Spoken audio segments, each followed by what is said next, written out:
Back to our top story. Last night's deadly shooting at a Midtown office building. Investigators believe the gunman targeted that building because it houses the NFL headquarters.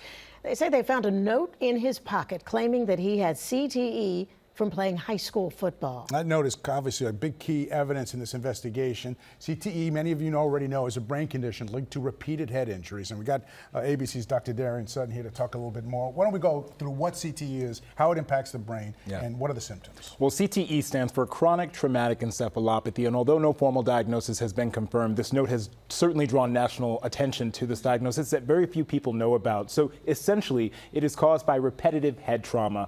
This can be concussions, or what we call subconcussive events. That's when you get hit in the head and you don't have symptoms, or even what happens when you get hit while recovering from a recent concussion.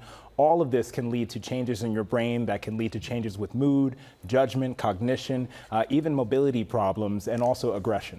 Now, look, this has been an issue that has really been focused on NFL players, Yes. retired players.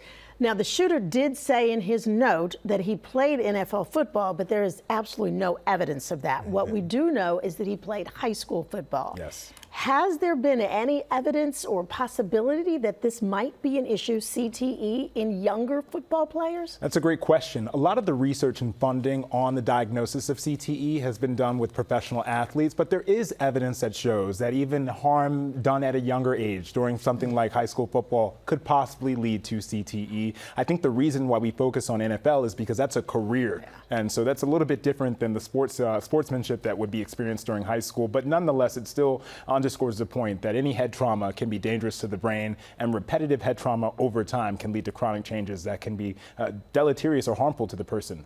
Right. And again, we don't know if he had it or not Exactly. at this point, but it is putting a spotlight on the disease. Dr. Darien Sutton, thanks so much for joining us.